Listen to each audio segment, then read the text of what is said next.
Gen Z wa Tanzania, kama kuna message ambao mlitakiwa mtoke nayo leo kwenye speech ya huyo muuaji, rais asiye na mamlaka, rais haramu, kama kuna kitu inatakiwa mkibebe kwenye ile speech, ni kwamba amesema anaunda tume ya kuchunguza yale mauaji, kwamba ilikosewa watu kuuawa vile. That means tarehe 9 Disemba hatorudia tena kuambia watu wapigeni risasi. Si ndio maana yake? Kwa sababu amesema alikosea. Kwa maana tarehe 9 Disemba, Gen Z, tokeni kwa amani na mabango, bila furugu, bila kuchoma kitu, kwa amani. Sio Gen Z tu, watu wote mliopoteza ndugu zenu, tokeni na mabango yenye picha ndugu zenu, especially wale ambao mmenyimwa hata miili, mtoke na picha. Kesha sema serikali, polisi walikosea kwa pigeni risasi. That means tarehe 9 Disemba ni uhuru wa Tanzania kuandamana kama ilivyo haki yao ya kikatiba. Ni hayo.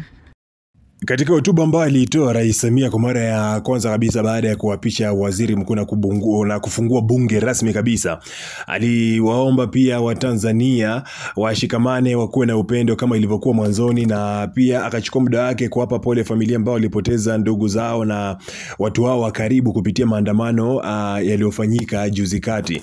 Lakini kingine ambacho pia alikifanya ni kwamba aliwaomba vijana wasijihusishe kabisa na masuala mazima ya maandamano na kutoa msamaha pia kwa vijana ambao walikuwa wameshtakiwa kwa makosa ya uhaini. Lakini sasa katika hotuba hiyo, upande wa Mange Kimambi anahisi kwamba hii ilikuwa ni moja kati ya njia kuweza kuhalalisha kabisa maandamano ya Disemba 9, baada ya kusema kwamba yeye alikosea, ama serikali ilikosea kabisa kutumia nguvu kupita kiasi ili kuwaua vijana ambao walikuwa wanaandamana. Sasa kwa upande wa Mange Kimambi anasema kwamba kama anakiri kabisa kwamba alikosea, ina maana kwamba tarehe 9 itakuwa ni halali kabisa kwa vijana kuandamana, ila waandamane tu kwa njia ya amani, wabebe mabango lakini wasichome wala kuharibu mali yote ya mtu yote ile, badala yake tu watembee na ujumbe ambao wanataka uifikie dunia. Lakini kwa upande wake pia alikuwa anasema kwamba speech ama hotuba ambayo alitoa Rais Samia ilikuwa specially kwa ajili ya kutaka approval ya kutoka kwa vyombo vya nje, kutoka kwa mashirika nje kama vile